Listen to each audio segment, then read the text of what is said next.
Ngoyan TV, la voix du sabah.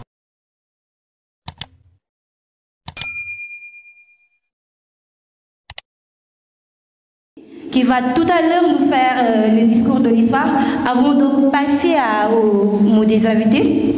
Et je voulais vous dire quelque chose. Demain, il y a une personne qui a posé une question. Il a demandé qui est Kumba. Vous avez beaucoup parlé de Kumba dans le livre. Il est là-bas. J'espère que vous allez répondre à cette question. Alors, nous allons passer au discours de M. Conté. Après ça, nous allons faire le Ngoyan. D'accord. Les moments demandent le Ngoyan. Réclame le Ngoyan, mais on attend le discours de Conté pour le Ngoyan. Merci à Conté d'être là. D'accord.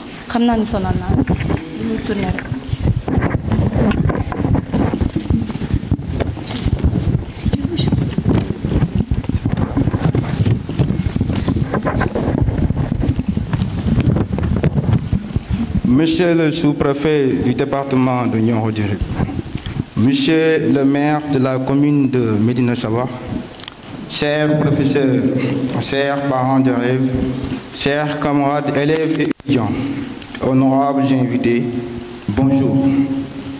C'est un réel plaisir et un grand honneur que nous sommes ici à Médina Sabah pour assister à cette prestigieuse cérémonie de dédicace de notre très cher camarade de promotion que je veux nommer Demba Touré. En effet, il m'a été demandé par mes camarades de les représenter et de porter un message de félicitations, mais aussi de reconnaissance à notre très cher frère. Demba se remarque de ses qualités humaines, très paisibles. C'est un homme serviable, solidaire, humble, un homme discret, un homme travailleur et très humaniste. Il est d'un grand rapport et d'une grande utilité à notre promotion, car c'est lui qui coordonne toutes les activités de notre promotion, que ce soit à l'intérieur ou en dehors de l'école. Merci beaucoup, monsieur le coordinateur. Cet ouvrage qui nous réunit aujourd'hui est sans doute un travail de longue haleine et qui atteste avec force son ancrage dans sa belle traduction, le Ngoyan. Pour terminer, la 58e promotion vous remercie et vous recommande fortement de continuer sur cette lancée. Plein succès à Demba. Merci de votre aimable attention. Merci beaucoup, Acher. Oui. Je le rappelle, il est toujours notre coordinateur, le coordinateur de la 58e promotion. Et c'est pas facile d'être un coordinateur à l'ISFAR. Il y a tellement de problèmes. Moi-même, je suis problématique. Tout le temps, je l'attaquais. Pourquoi tu as fait ça? Pourquoi tu n'as pas fait ça? Pourquoi tu ne nous as pas demandé avant de faire? Et je peux dire qu'il est machallah parce que à chaque fois, si nous interpellons, de réfléchir. Prochaine fois, bala mo def daf ñuy laaj. Et tout le temps ñu dañ koy attaquer. Chaque jour dañ koy créer ay problèmes. Du discours des invités, maintenant dañuy woo représentant maire bi en tant et puis aussi un frère à Demba, monsieur Ahmad Touré si je ne me trompe pas. Donc monsieur, vous avez la parole. Merci.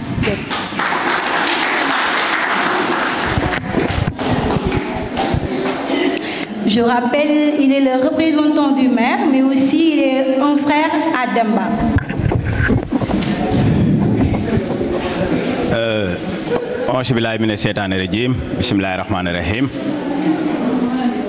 Assalamu alaikum wa rahmatullah. Donc, vous me permettrez de prononcer quelques mots en français à l'endroit de l'Assemblée ici présente.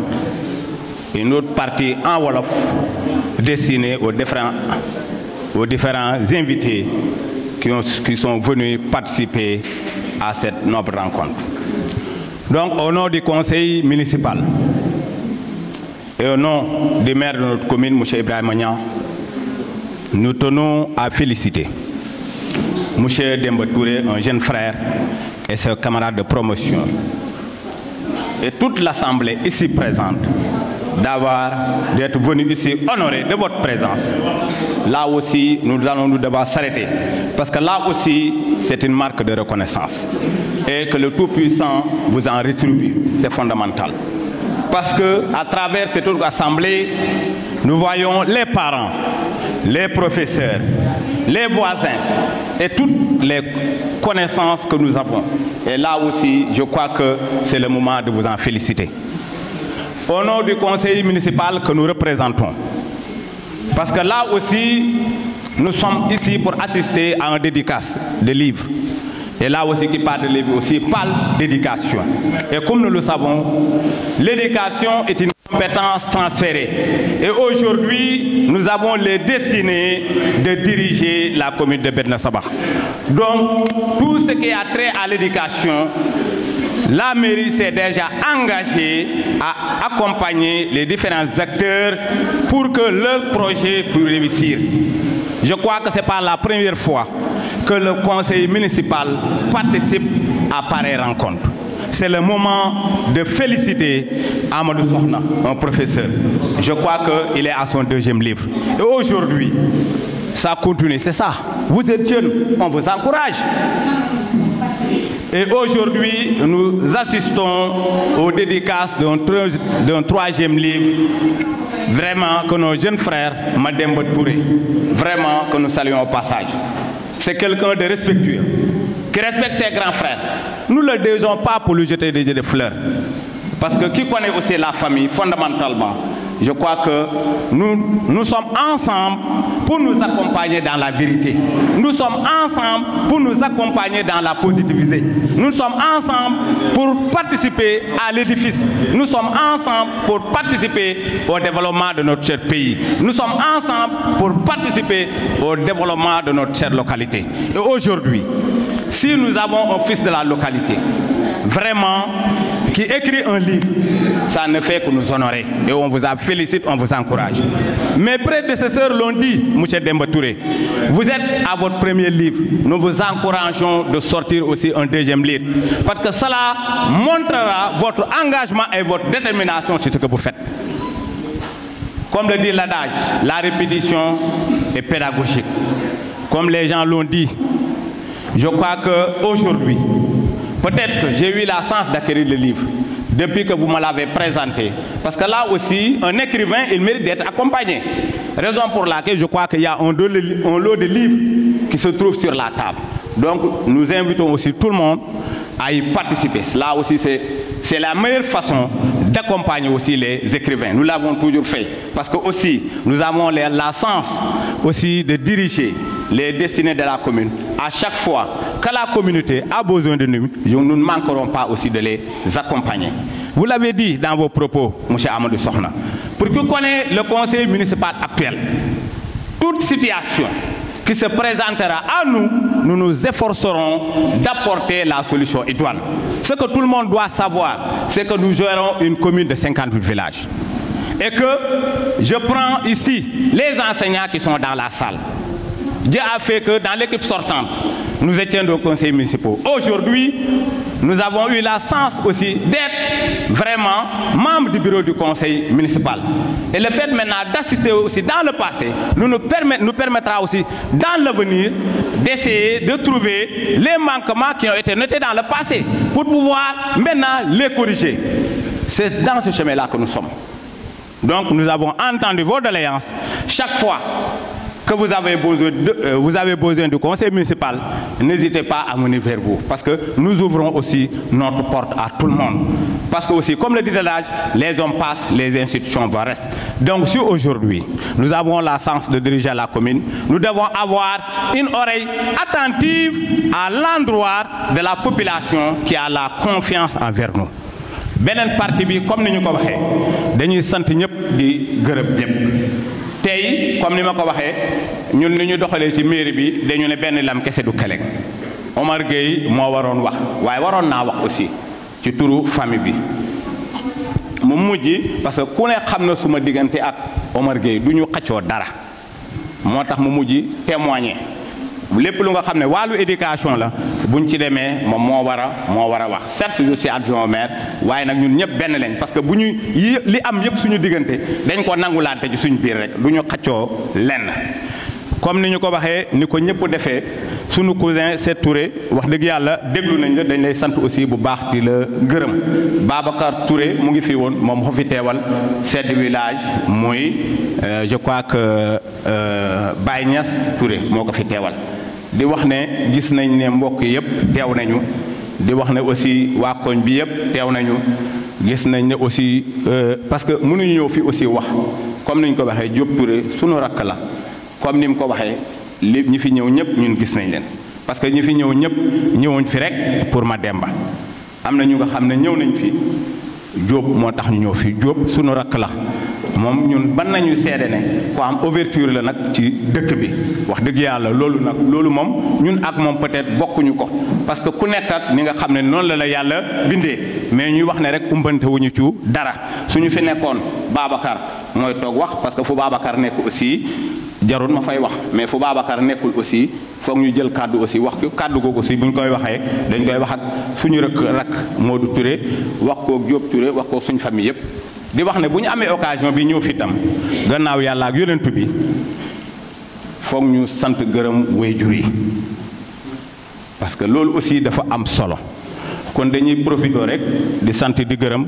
sunu tanta muy Ami Gueye di yaay ci Demba Touré parce que nit ku ne ak bisam te bokk na ci nangu dogalab yàlla bis bu ko nit amee dafa jaadu fii ku gëm bis bi Demba Touré lañ fi war a tudd parce que bis bi yow yaa ko waral ñun nag ñu am ci kontante bu baax nag ñaan yàlla lii mu jig la yaa ngi ci carrière ñaan yàlla carrière bi yegg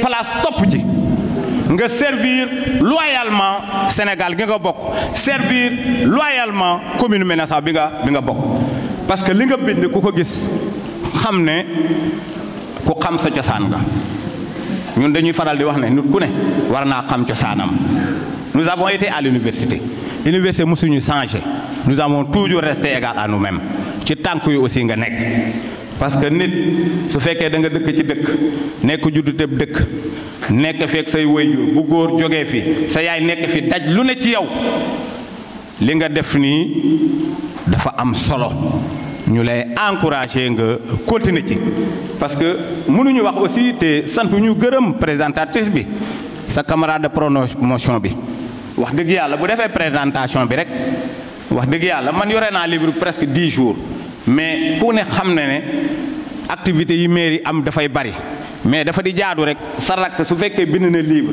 wax la ko li nga war a njëkk a def mooy acquérir le livre loolu moo jiitu ñu def ko denc ko suñu ko parce que Alaaji Amadou Soxna kii la bi ñu ñëwee sànq deuxième livre bi daf ñu invité woon fekk aussi ñu voyagé mais sànq laa koy laaj deuxième livre bi premier livre bi amoon nañu ko kon su fekkente loolu aussi ñu ngi koy def ak ñeneen suñu amee suñu rakk mu amee bisam bi dañoo war a bokk ci ñu koy taaral parce que ñun aussi noonu la ñu mel ñu xam ne comme ni ko Ndey Jaara waxee ñu wax ni nga ko waxee mu rafetee ko lool maam Yacine Touré ku ne xamee na ko nag suñu baay te jàpp naa ne ñun kër ga yëpp loolu dañ koo gëm képp kuñ gisoon mu amoon kóllëre ak sunu baay ñeme nañ la lool këram duñ ko laaj jàpp naa ne tabaski bi man ak Omar Gueye àndoon nañ fa ñëw fa li nga wax loolu aussi dafa am solo bu baax a baax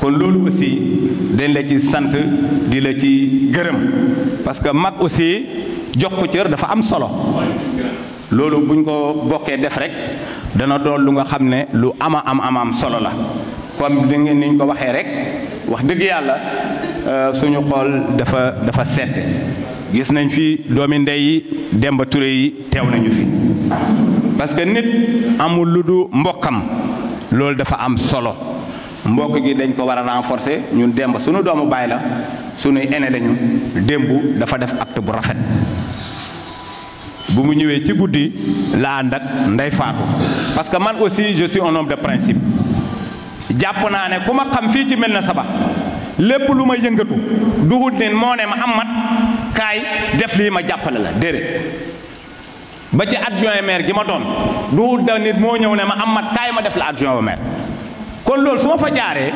gis Demba def trajectoire di def recette dama ko war a encourager mu ñëw ñu bokk waxtaan mu wax léppam donte comme ni ma ko waxee wax naa ko ne xaw ngaa xaw a yéex parce que tey sonorisation bii daf koo loué damay wax sous le contrôle de Mame Diarra mu ngi ni elle est conseillère municipale Omar Gueye est conseiller municipal dañoo jënd sonorisation jënd 316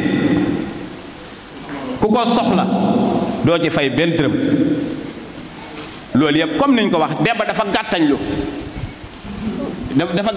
ci sur place laa woo Omar Ndiaye mi nga xam ne moo yore suñ sonorisation bi mu noon ma Amat bu fekkee décidé nga ko bu subaa matériel bi dina ñëw moom mu ngi toog ma def portable bi main libre loolu aussi boo gisee ñu koy wax mooy cër yi yàlla moo koy joxe cër nag bu la ko yàlla joxee ki nga àndal ak ki nga àndalul da nga ci yaatal ñëpp loolu aussi boo gisee ñu koy wax ñun dañuy ubbil suñu bopp ñëpp nag yàlla dafa dogal ñun ñu fermé waaye ku ñu fekk ci place bu ñu ne ñu xam ne nit kese lañu duñu leneen parce que mënoo ñëw gënoo ci nit ñi yàlla jël destiné nga bokk ci ñim jël jiital leen nga jiite commune bi nga am yenn yoo xam ne yaa ngi koy def benn nit nag bu mat amul il faut loolu aussi ñun ñu xam ko ñi nga xam ne jege nañ xam nañu ne amuñu benn problème recul bi yëpp li ñuy bañ mooy nit ki bu ngeen di jëf la parce que Omar Gueye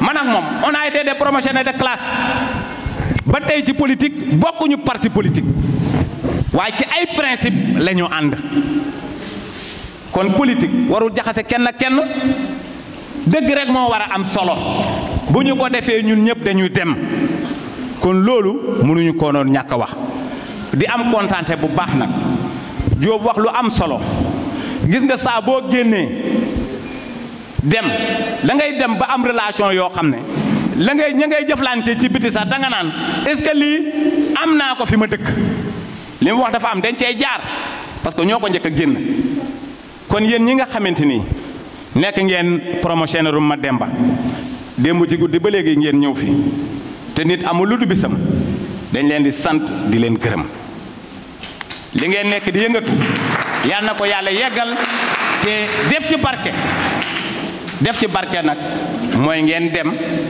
ba ci liggéey di servir loyalement le Sénégal boole ko nag fan ak wér ma Demba kontaan nañu à travers Babacar mi ñu fi représenté parce que Diop mi lépp lu ñuy def dana ko wax Babacar wax ko parce que Babacar démb la ñu wootee téléphone mu ne ma Demba woo nga ko bu nga ko wooyee mu ne Diop laa ko wax parce que loolu aussi dafa am solo boo gisee ñu koy wax su amee mag lépp looy def na ko sa mag yëg parce que mag waroon naa mën a am occasion jàng réussir waaye gis ni jamono doxee mu ne man garaawul bàyyi ma sacrifié wu góorgóorlu dimbale xale yi kon kooku ku jar bàyyi xel la Babacar tey mooy sunu mag lépp lu ko waay wax dana yëkkati wax ma ko fu ma teew rek moom moo fa teew bokk dara xewee Babacar a fay dem teew fa fi ñu toog mu ngi may woowaat téléphone di ma laaj kon nu ñu war a nekkee mu rafet loolu ñu ngi koy def ba mu normal kon loolu aussi bu ñu fi teewee yooyu yëpp dañ leen koy bokk xam ne réew mi ñun ñëpp ñoo ko bokk gox bi aussi ñun ñëpp ñoo ko bokk bu ñu ñëw ci occasion bi xam ne aussi wax nañ fi bu du doon conseil municipal bi aussi dinañu fi wax waaye nag bu ñu dénkee dara li ñuy ñaan nit ñi fu ñu nekk rek kuñ tooñ ñu ngi lay baalu àq ku ñu tooñ baal nañ la lépp lu nga xamante ni war nañu koo wax mu ñëw ñu bokk ci too waxtaan ku ci mel ni Lobe Sène dañ lay sant aussi di la gërëm parce que bokk nga ci ñi nga xam ne man ak yow duñu umpante ji lu bare parce que da ngay toog ab diit ñëw nuyoo ñu bokk dem yooyu mooy tax ñu bare aussi ñu xam ko di wax ne liñ ñi dénk diis na ndam lañ ci bëgg te mbooloo aussi yërmande la kon làmmeñ bi barke ñun xamuñu ko yàlla moo ko xam ñuy sàkk aussi mairie bi ñu dénk ngeen ñaanal ñu ci aussi ñu am ndam dëkk bii ñu nekk comme ñu ngi Médina Sabakh gis ngeen ne mbedd yi ñu ngi commencé lampadaire lañ commencé woon ñëw nañ ci lanterne yi lu ñu bëgg mooy yoon yu mag yi yëpp incha allah ñu defi lampe leer yëpp parce que nag bu ñu la dénkee juróom fukki dëkk ak juróom-ñett mënu la aussi xëy rek jékki-jékki ne mbedd yëpp moo war a leer par priorité lañ koy mën a defee encore une fois de plus ñu ngi sant ñëpp di gërëm ñëpp asalaamaaleykum wa rahmatullah. Oulimata Faye mu ngi leen di remercier nee na gis na seen taxawaay merci beaucoup à vous bokk nañ ci ñi njëkk a ñëw ci cérémonie bi ñu ngi fi njëkk a gis c'est la famille Faye merci à vous sans plus tarder nous allons passer au discours de Cheikh Thiam qui va nous faire la présentation de l'auteur xam naa ni moom moo ñuy présenté waa tey Demba peut-être xam ngeen ko mais peut-être am na loolu tamit lu leen xaw a ump ci moom donc tey dinañu defal présentation auteur bi sans plus tarder Cheikh moom ñu koy defar après dinañ ko yaanaan.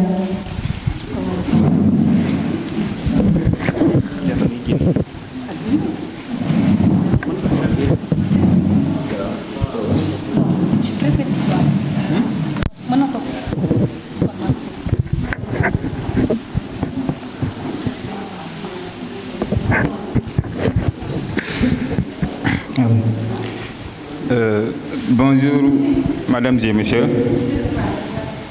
Je me nomme Cheikh Thiam, étant élève ingénieur des travaux d'élevage à l'ISFAR, un institut de formation agricole et rurale de Bambey.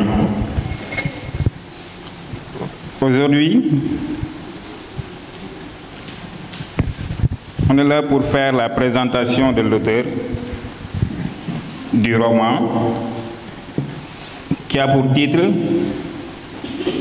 L'énigme du destin de Samba. Demba Touré est né le 18 août en 2000 ici à Médina Sabakh. À bas âge, il est inscrit à l'école coranique avant ses premiers parcours scolaires à l'école de Médina Sabakh. Après son parcours très originel et certain, dans cette vaillante école, il a obtenu son certificat de fin d'études élémentaires en 2013. En 2013, il s'est inscrit au lycée mixte de Médina Sabakh, actuel lycée Sambou Oumani Touré, là où il a un parcours pertinent jusqu'à l'obtention de son brevet des fins d'études moyennes en 2017. Il est admis au lycée, toujours le lycée Samou Oumari Touré, en seconde à la série scientifique, là où il poursuivra ses études jusqu'à l'obtention de son baccalauréat en 2021. Il tenta plusieurs concours, parmi lesquels brevet technicien supérieur en électrique. Il l'a réussi. J'ai 15 ans en génie civil. Il était en liste d'attente. Histoire ex-ENSER de Bambey, une école d'ingénieurs agronomiques de haut niveau du Sénégal, d'où il a réussi brièvement. Après tous ses atouts devant lui, Demba choisit l'histoire. Après son intégration dans cette élite école restreinte des ingénieurs de travaux en agronomie du Sénégal, il forgea aux épaulettes des rangs dans sa promotion. Il est devenu le coordonnateur de la 58e promo en première année avec une belle réussite. Membre de Given Project de Tchornia, il a eu son diplôme avec la formation maraîchage en 2022. Il était finaliste au prix littérature dans le département de Nioro, président de la commission des finances de l'amicale des élèves ingénieurs de l'histoire. Il poursuit actuellement sa formation comme étant élève ingénieur en deuxième année dans le département des productions animales avec son premier roman publié en juin 2023, avec de bels succès dont l'objet de cette journée. Nous vous souhaitons bon vent et plus de parcours. Merci de votre aimante attention.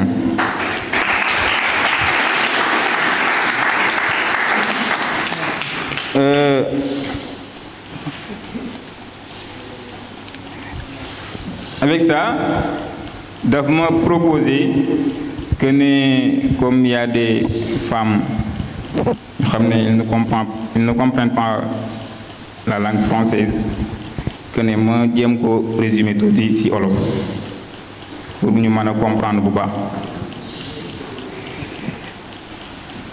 Demba mi ngi juddoo le 18 août en 2000 fii ci dëkk bi di Médina Sabakh. Ba mu nekk xale bu ndaw papaam yóbbu na ko daara mu jàngi alxuraan comme jullit ñëpp niñ koy defee. Ba mu jógee ci loolu dugal nañ ko école français, école bi nga xamante ni moo nekk école de Médina Sabakh. Ba mu jógee ci école boobu noonu am fa entrée en 6e en 2013 ci la dem ci lycée bi actuellement mi ngi tudd lycée Sam Oumari Touré foofu noonu la amee BFEMam en 2017. ci biir lycée boobu noonu ba léegi comme lycée bi dafa nekk collège en même temps lycée mixte la ci la jàll classe seconde. Après mu ne moom dafa bëgg a nekk scientifique ci la def seconde S. dañuy jàngale wàllu nu ñuy bayee nu ñuy sàmmee jur gi ak nu ñuy protéger comme ça nu ñuy sàmmee suñu environnement bi nga xam ne moo ñu wër. ba mu defee concours yooyu noonu yépp concours bi nga xamante ni mooy jàngale wàllu courant bi jàlloon na ko. Concours bi nga xam ne mooy jàngale wàllu ni ñu tabaxee tali yi affaire yooyu dafa nekkoon dañ na ko waxoon mu xaar après ñu xool ba xam ndax dinañ ko mën a jël. Concours bi nga xam ne mooy jàngale wàllu bay bi ak napp gi ak sàmm gi ak ni ñuy defaree suñu dëkkuwaay boobu tamit jàll na ko. Mais moom ba mu jàllee yooyu noonu yépp daf ne man concours bi nga xamante ni mooy defar wàllu mooy saytu wàllu napp gi ak bay bi ak ni ñuy sàmmee suñu environnement bi moom boobu la tànn. ba mu ko tàmmee ba pare ci la ñëw ISPAR ba mu ñëwee moom moo jiitee seen promotion bi maanaam moom moo nekk njiit moom lañ jiital ci promo bi yépp lépp loo xamante ni promo bi war na ko def moom la ñuy jiital ne ko defal loolu noonu. ba mu aussi ci ba mu nekkee ci école bi am na benn projet boo xamante ni benn sénégalais moo ko moom jugee États-Unis ñëw fii Sénégal Thior Niang dëkk Medina Baye Niass bokk na foofu aussi. am na diplôme aussi ci wàllu nu ñuy bayee maraîchage en 2022. aussi nekk na prix littérature loolu moom du ñu bett comme bind na livre sûrement dina nekk prix littérature nekkoon na finaliste prix littérature ci département wu Nioro. Actuellement moo nekk président commission finance maanaam président commission finance bu ñu ko waxee mooy moom mooy njiit ci wàllu lépp loo xam ne dafay dugal xaalis ci biir amicale bi nga xamante ni moom la élèves ingénieurs yi am ISPAR. bi mu jógee foofu noonu école ba dafa am ñetti branche ñetti domaine. am na wàllu bay comme ni ma ko waxee am na wàllu boo xamante ni dañuy jàngale wàllu sàmm am na wàllu boo xam ne dañuy jàngale maanaam ni ñuy sàmmee suñu garab yi ba du am problème. léegi moom daf ne damay choisir wàllu sàmm moom loolu choisir ba mu choisiree lool actuellement mi ngi def formation bi maanaam mi ngi si nekk di jàng si ñaareelu atam en 2023 bu ñu jógee foofu noonu ñu di ko souhaiter ñu di ko ñaanal yàlla parcours boo xamante ni dina gudd te aussi mu jëriñoo ko moom ak waa famem waa Espoir yëpp ñu ngi lay souhaiter bon carrière te aussi di leen remercier yéen public bi ni ngeen ñu joxe dégluwaay. acca ci Ngoyane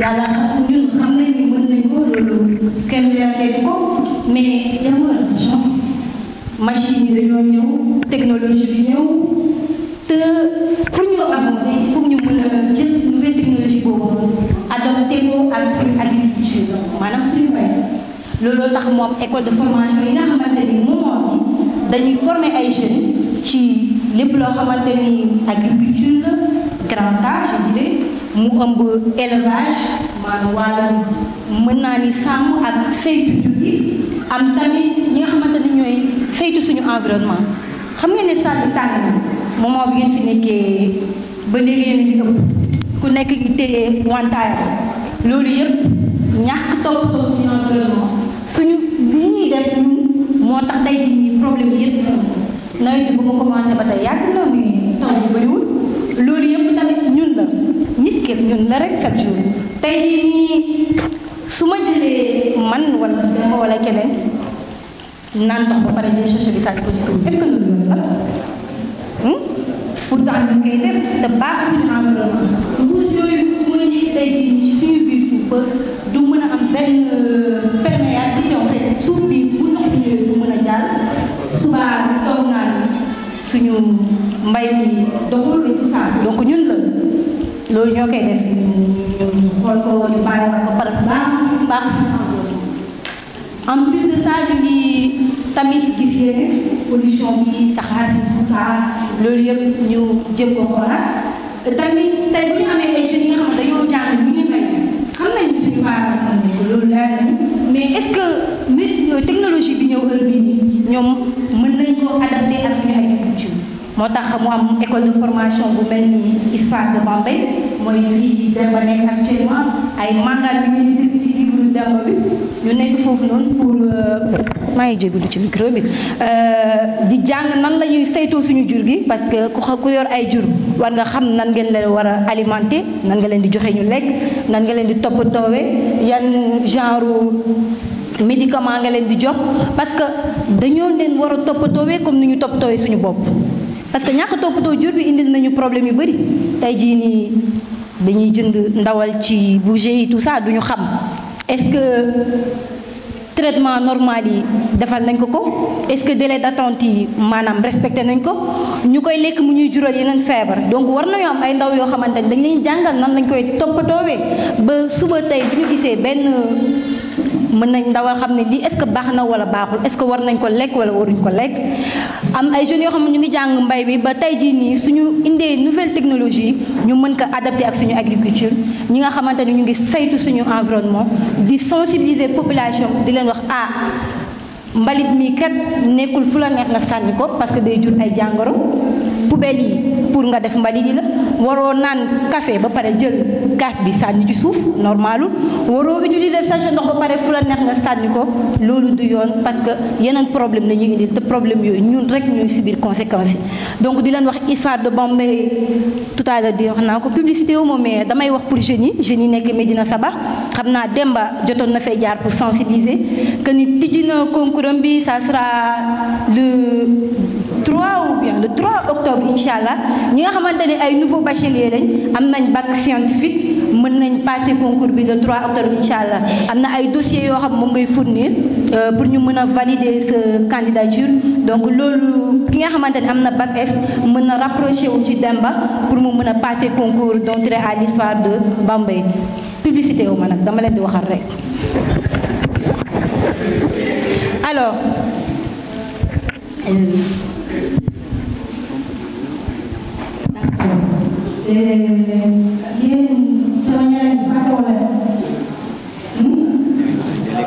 du man kese maa ngi réclamé de Mangane nee na bëgg na ci Ibrahima nee na bëgg na ci Fallou depuis bu may wax ñeneen ba tamit ngi ree moom Cheikh kii ci sama ginnaaw nee na bëgg na ci dinañ lekk ci ñeneen bi balaa ñu alors DJ Maya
suñu paree suñu papa Seet day defaat ñaan comme te commencé woon nañ ko par bismillahi rahmani rahim dañ koy terminer par alhamdulillahi rabbil alamin ma fàttali Touré yeeg Dramé yi bu ñu paree mën nañoo dem këñam dembal ñu añ am na dégg ngeen déedéet Touré Dramé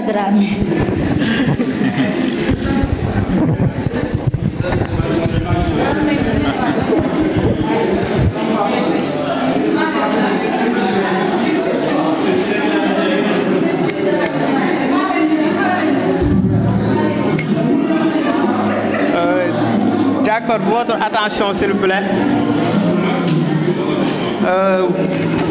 Votre attention s'il vous plaît. Je remercie l'Assemblée, les représentants du maire, du sous-préfet. Et si je peux me résumer, je peux dire qu'aujourd'hui je suis très content. Je suis très content. Voilà, parce que toute l'Assemblée qui m'a pu succomber, voilà, toute l'Assemblée qui a pu parcourir, toute l'Assemblée qui ont laissé leurs activités, toute l'Assemblée qui ont participé, toute l'Assemblée qui ont perdu à ce dévouement pour la belle réussite de cette journée, je vous salue tous.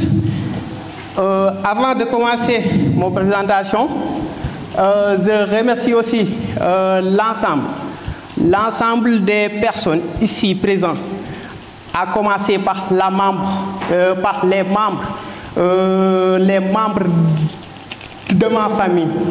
Je peux dire que je ne peux pas les remercier assez. Ils ont beaucoup participé, ils ont beaucoup succombé et ils ont beaucoup pu faire pour la réussite de cette journée. Je remercie aussi mes camarades de promotion. Je remercie tous mes camarades de promotion qui ont participé aussi à l'élaboration de cette journée. Je remercie aussi toutes les personnes ici présentes résidant dans le quartier de Santiba, dans les autres quartiers aussi, je vous salue. Je remercie aussi l'ensemble des professeurs qui ont là, qui ont laissé toutes leurs activités, qui ont laissé toutes leurs activités, toutes leurs activités, je peux dire, dans l'ensemble.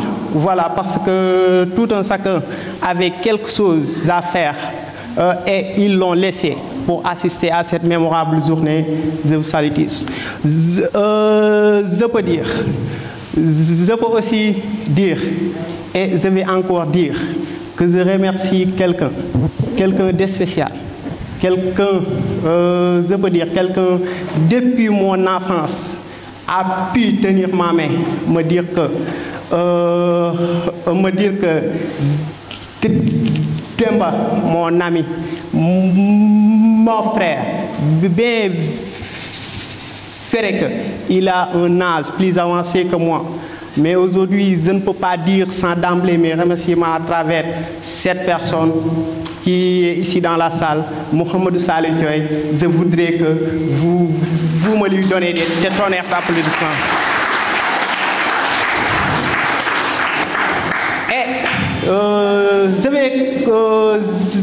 Avant de commencer aussi ma présentation, je vais continuer mes remerciements. Mes remerciements à travers l'ensemble de mes professeurs, depuis l'école jusqu'au lycée, à travers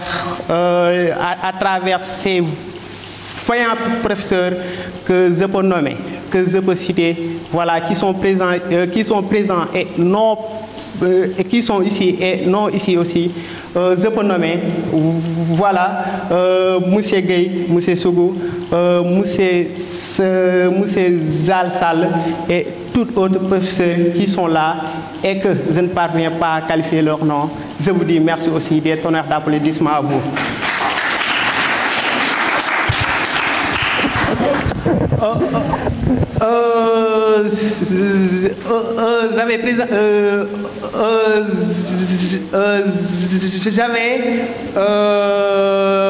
J'avais fait une présentation, mais avant d'entrer dans cette présentation aussi, je ne peux pas formuler mes remerciements à travers tous les représentants du maire, tous les représentants du sous-préfet, et aussi tous les représentants du quartier de Santiba, de Mamdiara que je vois, de Sornafal, de Tchoumbe, voilà, et d'autres, Yabasin, Yaouri, et mes frères Modou, tout le monde que je vois ici, je vous remercie tous. Et je peux dire que je ne peux pas terminer mes remerciements sans remercier aussi, je peux dire, mais je ne sais pas, parce que je n'ai pas demandé, mais je peux dire sœur, donc mes sœurs, Ouli Faye, la famille Faye et tout ça. Je vous remercie tous. Je remercie Ablaye de votre accompagnement tout au long. Je remercie aussi mon ami, il est de là-bas, parce que je n'ai pas commencé mon discours parce que dans mon discours, je n'ai pas écrit des remerciements ou bien j'ai écrit peu de remerciements. Et alors, on ne peut pas inviter. Les gens ont laissé toutes leurs activités pour venir assister à mon simple corps, à mon simple dévouement, à mon simple naître, de venir assister et d'occuper tous les bancs de cette salle. Vraiment, je vous remercie tous. Je remercie Papa Diop, tout ça. Je remercie aussi ma très chère sœur, que je dis qui est mon amie, vraiment une amie intime, voilà, à qui je partage beaucoup de choses. Je le remercie aussi, franchement. Voilà, je vous dis merci, et je vais essayer. Et aussi, je remercie tous mes anciens camarades d'élèves, Aïb Sossé, Omar Gueye. Mais je remercie aussi Babacar, les Raki et tout ça. Je vous remercie tous les noms que je n'ai pas cités. Je vous demande de m'excuser parce que si on est devant un public, si on doit parler, voilà, je ne peux pas dire, mais l'esprit s'envole. Parce que je n'ai pas l'habitude de prendre le micro. Voilà. Parfois on me dit, Demba, vous pouvez parler, vous pouvez prendre le micro en plus, mais moi, dans ma nature, je n'aime pas ça, voilà. Et je vous dis merci. Donc,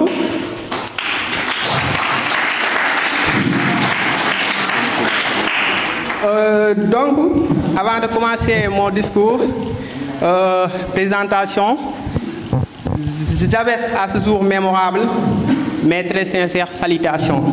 Mes salutations aussi honorées à l'endroit et à l'égard de toute personne ici présente à cette cérémonie.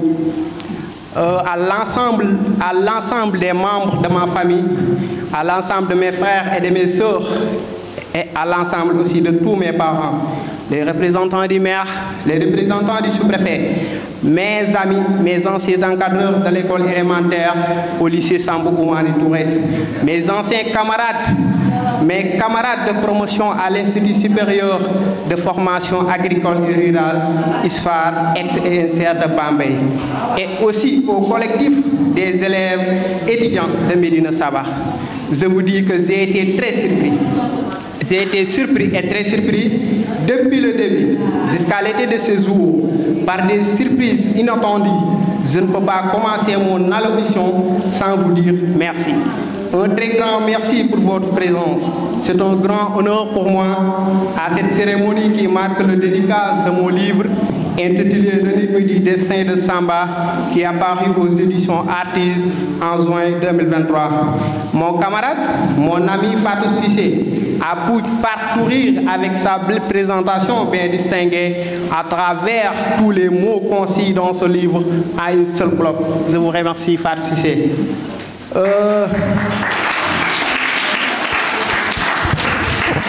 Et je peux dire que ce roman que j'ai conçu pour parfaire les pages d'un enfant, nommé Samba, dont l'idée de son nom m'a surgi de nulle part. Et d'emblée, il était dur d'écrire ou de parler d'une vision inerte et mondaine, surtout parfois avec des recours et des parcours presque existentiels. C'est pourquoi il en était dur pour moi d'y forcer davantage. Ça a été un peu dur, un peu alpestre et un peu difficile, je peux dire, de reformuler ces lignes avec une bonne entourage.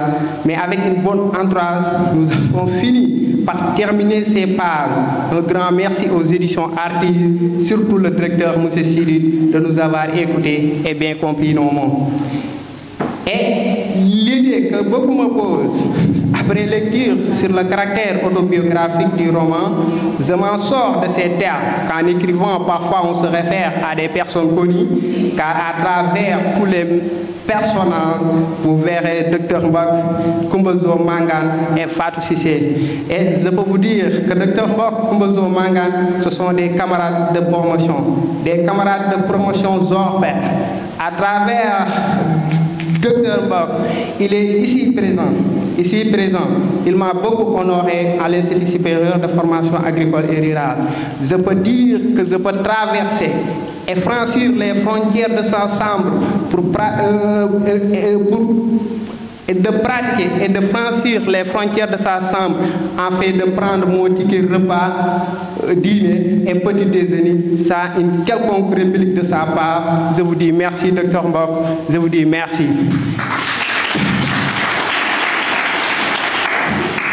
Et aussi, je peux dire, je remercie aussi M. Mangan qui est ici présent. Il est un camarade de promotion à l'Institut supérieur de formation agricole et rurale. Il est élève ingénieur des travaux en eaux et forêts, voilà, de la 58e promotion. Il est un camarade aussi joyeux, aussi respectueux, un camarade qui m'a beaucoup encouragé, qui m'a beaucoup motivé depuis le début. Je ne peux pas vous remercier assez. Je vous dis merci frère, merci et merci. Je remercie aussi toutes les personnes ici présentes et j'en passe. Ce sont des gens que je connais. Parfois, je tire à leur sens de rôle pour mieux parfaire l'état de mon roman et de ses caractères. De même, des caractères qui m'ont vraiment marqué à l'histoire. on peut dire que l'énigme du destin de Samba, l'énigme du destin de Samba, comme à son sens large, d'une vécu grandiose d'un enfant qui ses débuts n'étaient pas faciles, mais il a pu s'accrocher à garder le monopole comme si un ange lui dictait son sommet. Après son bac, sa rencontre avec ses amis l'ont vraiment poussé à suivre d'autres horizons et d'autres visions, jusqu'à devenir quelqu'un de renommé de son pays. Beaucoup me demandent parfois tes motivations à écrire en étant scientifique de formation, la craie à la main, essayant de défier les énigmes mathématiques. Je n'avais pas de réponse au début, mais maintenant je sais pourquoi j'écris. Car depuis enfance, la plupart de mon temps, je l'avais confié de rester à la maison seul. Pendant ce temps, j'imaginais beaucoup, je me volatilisais beaucoup et je lisais beaucoup. Ça a fini par devenir un amour. Je me suis dit, pour la première fois en classe de seconde, si j'aurais mes 40 ans, je vais écrire un roman, car je croyais que seuls les gens de cet âge qui pouvaient écrire des romans. Et j'ai continué par la suite au fil du temps. La vie m'a montré que je pouvais le faire, surtout avec l'exemple de Elhadji Amadou Sokhna qui m'a beaucoup motivé davantage. Je vous remercie, frère, que d'autres diplômes je vous remercie beaucoup. Je vous remercie de votre loyauté. Je vous remercie de votre engagement. Je vous remercie aussi de votre disponibilité. Depuis le premier jour, je vous ai envoyé un message. Je me rappelle toujours de ces messages. Vous m'avez répondu par des tonnes de messages. J'étais assez surpris. C'était assez surpris parce que je croyais que les romanciers, pour qu'ils parlent avec vous, c'est tout un tas de problèmes. Mais vous m'avez montré cette humilité et vous avez continué toujours de m'encourager sur cette semaine dure et alpestre. Je vous remercie. J'ai l'idée d'écrire. Je remercie surtout mes camarades de promotion, ici présentes et ailleurs. Mangane et Fatou Sissé, Dr Mbok, à qui je peux appeler Fallou Diagne, qui ont lu les premiers pas du roman et m'ont toujours suggéré de le continuer. À cette fille, une amie, Koumba Gueye, que je remercie davantage sans fin. Elle m'a très honoré et a toujours participé à l'élaboration de ce plan. Koumbazo, comme j'ai l'habitude de vous appeler, j'espère que ce message vous trouvera en bonne santé dans ta localité qui est Ressartol pour vous approuver tous mes contentements à l'égard de votre personne. Je vous dis merci. Merci encore, chers amis, que de meilleures choses à l'avenir. À Mohamed Dien Fall aussi, que je ne peux pas nier son effort. Il est de la promotion 58, la même promotion que moi, et dans le filière des eaux et forêts. À Serif Bounama Ndiaye, promotion 58, je vous remercie aussi. À mon ami Babacar Sen, je ne peux pas oublier tous vos efforts que vous avez formulés à l'égard de ma personne. Je remercie aussi une amie proche, une amie à qui on a partagé beaucoup de choses, à qui il m'a motivé. Il m'a convié tout son amour et son enthousiasme à l'égard de ma personne, que je me nomme Dayassine Key. Une amie vraiment douée, a beaucoup participé en donnant temps et énergie pour voir ses résultats. C'est le long chemin et la situation actuelle, mais on vous comprend, petite sœur. Vraiment, merci à vous. Je remercie Aïda Bassirka, Rokhaya Fadior, Diena Boubalde, Aïda Diaw, vraiment vous êtes hors classe.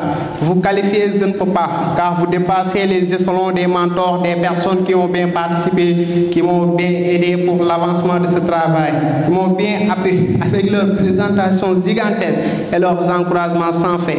À tous les enseignants de l'ISFA, merci. Un grand merci à Dr Boy, à notre chef de département, Dr Badzi, à Dr Faye, Dr Chor et tous les docteurs des départements. Les élèves ingénieurs du Saloum, votre déplacement m'a si montré combien vous tenez vraiment à ma personne. Je remercie toute ma famille, mes grands frères et grandes sœurs ici présentes et ailleurs. Je remercie Ahmad Touré, vraiment merci à vous. C'est toujours le même exemple. Quelles que soient vos préoccupations, vous le laissez toujours pour la cause de la famille. Vraiment merci de même que Ousmane Touré pour votre disponibilité à l'égard de nous. On vous remercie. On remercie aussi Imam Abdou Karim Touré Baye, ainsi que ma grande sœur Mata Touré, à Momodou Touré aussi dit Diop pour sa belle participation, pour sa belle motivation. Je vous remercie aussi, grand frère. Je vous dis merci, merci et merci.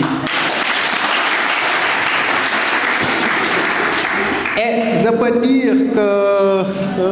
dire que ma grande sœur, Madame Touré, merci beaucoup vraiment, vous m'avez très honoré, grande sœur Madame, à travers votre très bel discours. Merci à lui, merci à mon mentor de frère. Je remercie Kadoum Touré, je remercie mon grand frère aussi Djibel Touré, mon grand frère aussi Serge Touré, je remercie aussi Ali Touré de Ndianko Touré, je remercie aussi Bato, je remercie Ndaï, je remercie Fatou Touré, peut dire Fatou Manga, et Fatou Touré l'autre, peut dire Ndioufa, qui sont vraiment mes grandes sœurs vraiment, qui ont participé à une belle réussite de cette journée. Je vous remercie vraiment. Une mention spéciale à vous. Et je peux dire un très grand merci à l'égard de votre personne, de votre participation aussi généreuse depuis mes débuts de l'IRED à ce jour. Je remercie aussi une frère. Je remercie, je peux dire, il est un frère à moi, un frère dans tous les débuts de mon enfance. Il m'a pu succomber à tenir mes mains, de me montrer le bon chemin. Un grand frère, Sertidiane Touré, c'est un grand frère de référence. Je peux dire que c'est mon idole. La première personne qui m'a appris à lire le Coran et le français, la première personne à me montrer le bon du mauvais, cette personne qui a fait de moi ce que je suis aujourd'hui, je vous remercie frère. Les mots ne suffisent, mais je vais essayer d'en être à mes fins. Je vous remercie frère.